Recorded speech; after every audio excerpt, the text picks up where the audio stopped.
Eder. Mech. Pallister. 11 marzo 2022.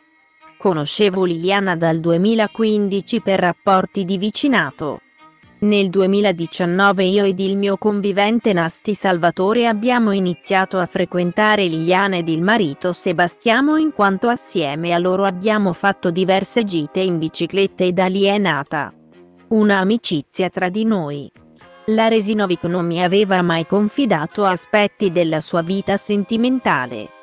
Il giorno 14 dicembre 2021 nel pomeriggio il mio convivente Salvatore, dopo essersi incontrato con Sterpin Claudio, che io non conoscevo, è rientrato a casa riferendomi che lo Sterpin gli aveva detto che intratteneva una relazione affettiva con Liliana e che nella mattinata dovevano incontrarsi, ma lei non si era presentata all'appuntamento e nemmeno aveva risposto.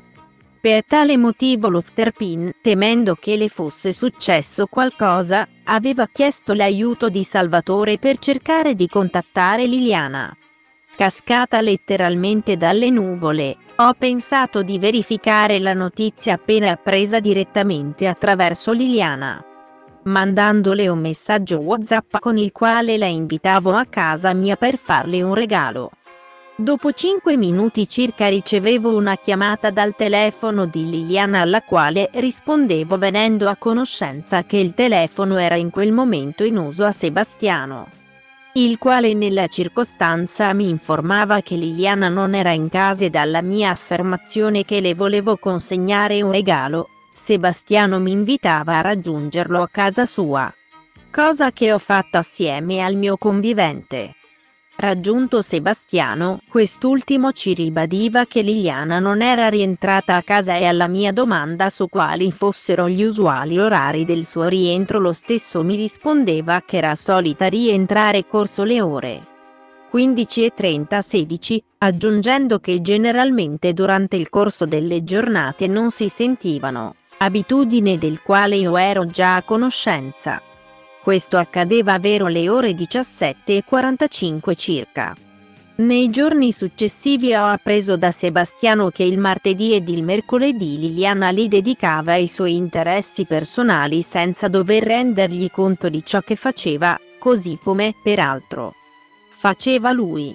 Sebastiano ci riferiva sempre il 14 che mentre si trovava in cucina sentiva il suono di una notifica telefonica, accorgendosi che Liliana aveva lasciato entrambi i telefoni in soggiorno.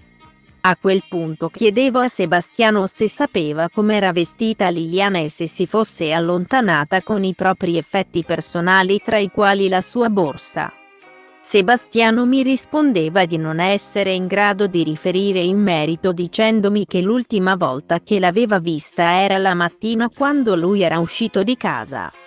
Come ho già detto in precedenza, a quel punto mi attivavo chiamando gli ospedali con esito negativo ed avvertendo la sala operativa della questura. Poi chiedevo a Sebastiano di attivarsi per la denuncia di scomparsa, ma lui mi diceva che era intenzionato ad aspettare, tant'è che non ha voluto chiamare il numero di telefono presente nel registro chiamate del telefono e che io avevo rilevato direttamente. Nell'occasione ho avuto la sensazione che Sebastiano sapesse che Liliana non sarebbe rientrata e che sapesse delle cose che noi non sapevamo. Così come noi eravamo al corrente delle cose che ritengo lui non sapesse, e mi riferisco alla relazione tra Liliana e Sterpin. Nella circostanza io ho pensato che Liliana si fosse allontanata volontariamente, poiché Sterpin aveva riferito al mio convivente che il giorno 16 dicembre avrebbe dovuto dire al marito che aveva intenzione di interrompere il loro matrimonio per iniziare la convivenza con lo Sterpin con inizio il giorno 19 dicembre. Per tale ragione ho chiesto a Visintin se Liliana avesse portato con sé degli indumenti. Sebastiano mi rispondeva che non lo sapeva, facendomi vedere, su mia richiesta, le prime 2 ante dell'armadio dove la moglie conteneva diversi capi di abbigliamento che erano nell'occasione sistemati con il massimo ordine. Ho pensato che Liliana, non sapendo affrontare la situazione con il marito, si fosse allontanata per far scoppiare il caso per poi ricomparire una volta che lo Sterpin e i Visintin si fossero confrontati tra loro. E quindi lei avrebbe potuto fare ritorno il 19 dicembre a cose chiarite a casa dello Sterpin. Ho pensato che Liliana potesse avere preso una stanza in un albergo a Sezzana in Slovenia. Anche perché se avesse alloggiato in Italia la polizia l'avrebbe potuta rintracciare, mentre per rintracciarla in Slovenia sarebbero stati necessari alcuni giorni e pertanto non prima del giorno 19. Preciso che in quella circostanza io non sapevo che Liliana si era allontanata senza documenti di identità, anche perché quando ho chiesto a Sebastiano, il giorno 14, di controllare nei cassetti della moglie per cercare qualche informazione, lui mi ha detto che non lo avrebbe fatto perché non ha mai messo le mani nelle cose di Liliana. Ho anche pensato che avesse trovato ospitalità presso una cugina che abita a Plavie di cui ho successivamente appreso il nome, Silvia Radin. Non sono in grado di riferire se potesse aver trovato ospitalità da amici di Trieste, anche se non posso escluderlo perché se ad esempio avesse chiesto aiuto a me l'avrei ospitata per il tempo necessario a risolvere i propri problemi. In merito però voglio precisare che per quanto conoscessi Liliana non penso che avrebbe arrecato disturbo a terze persone, in quanto Liliana era abituata ad arrangiarsi da sola. Premesso che la sera del 14 prima di lasciare il suo appartamento avevamo detto a Sebastiano che se si fosse deciso a denunciare la scomparsa lo avremmo accompagnato noi. Riferisco verso le ore 22 Sebastiano mi chiamava dicendomi che voleva presentare la denuncia pregandomi di accompagnarlo, cosa che ho fatto unitamente al mio convivente. In particolare mentre Salvatore rimaneva in attesa nell'apposita sala, io accompagnavo Sebastiano nell'ufficio denunce e presenziavo alla stesura dell'atto. In quell'occasione ho inviato un messaggio a Salvatore ma per sbaglio lo ho inviato sul numero di telefono di Liliana. Volevo avvisare Salvatore che stavamo facendo, intendendo dire che stavamo ancora formalizzando la denuncia. Mi sono accorta dell'errore perché il telefono di Liliana su cui ho inoltrato il messaggio ce lo aveva al seguito Sebastiano, quindi è partito il suono della notifica ed entrambi abbiamo immediatamente controllato constatando l'errore di invio. Immediatamente dopo ho inviato a Salvatore il medesimo messaggio. Potete controllare i messaggi e avrete conferma. All'interno dell'appartamento, come ho detto, ho toccato uno dei telefoni di Liliana che mi ha dato Sebastiano per guardare le chiamate. Sebastiano ha preso il telefono dal tavolino posizionato sulla sinistra del divano del soggiorno.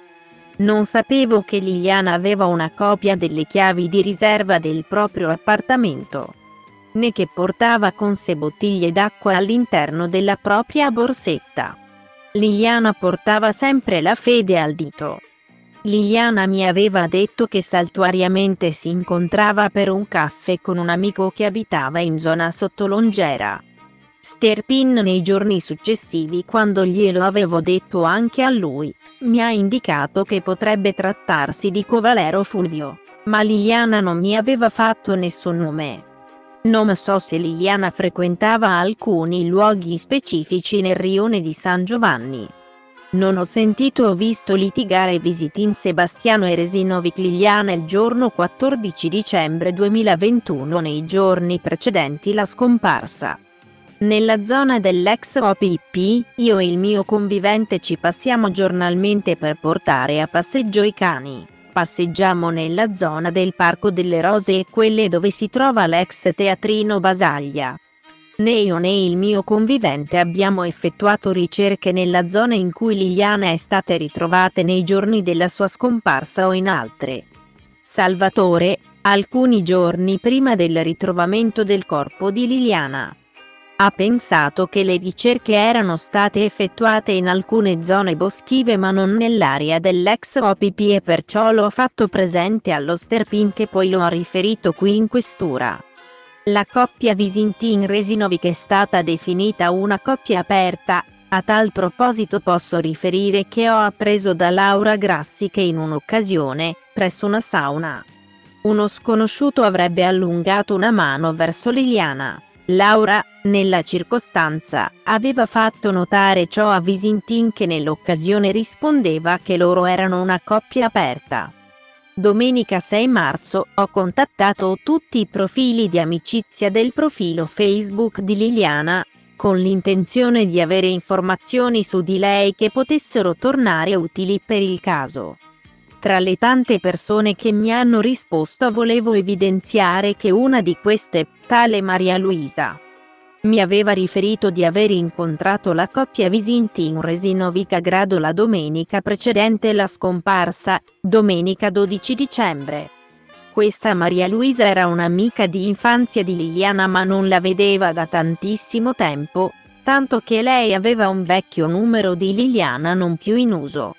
Nell'occasione dell'incontro Sebastiano ha scattato alcune foto e girato un video. Il giorno successivo, lunedì 13 nel primo pomeriggio, Liliana le ha inviato le foto e il video fatti dal marito il giorno prima, tramite WhatsApp. Volevo inoltre aggiungere che nei giorni successivi la scomparsa di Liliana, Sebastiano è venuto a casa nostra chiedendoci di conservargli una somma di denaro, che lui ha indicato intorno ai 10.000 euro, senza specificare il motivo. Noi ci siamo rifiutati. Ehi, non dimenticare di iscriverti a questo canale.